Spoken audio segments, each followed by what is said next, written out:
चित्तात ठरलेला आहे भक्ती कशी असावी.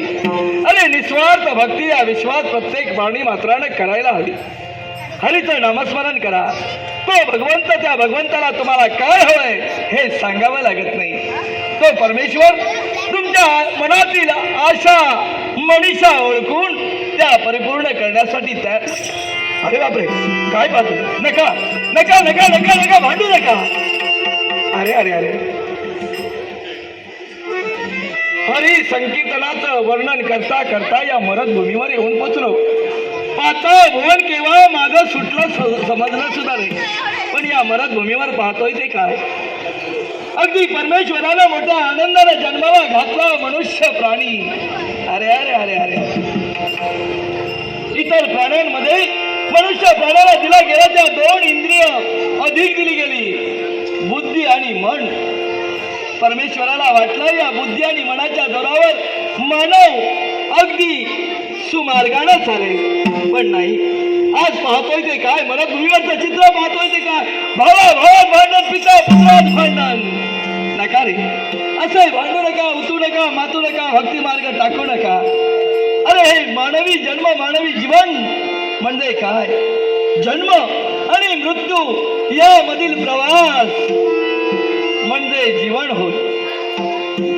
जन्म आणि मृत्यूच्या मध्ये असणारे आयुष्य रूपी रांगोळी, या रांगोळीत कोणते रंग कसे भरावे हे तुमच्या हाती आहे. बाकी जन्म आणि मृत्यू परमेश्वराच्या हाती. म्हणून हा मानवी जन्म सार्थकी लावण्यासाठी, हे ओठ घटकेचं जीवन सार्थकी लावण्यासाठी क्षणभंगुर जीवन आपुले,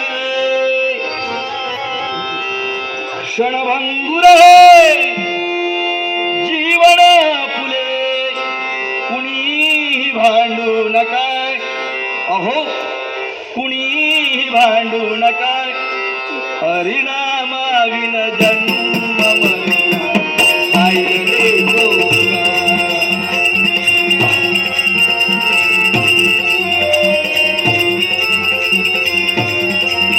हरिनामाविन जन्म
बाबा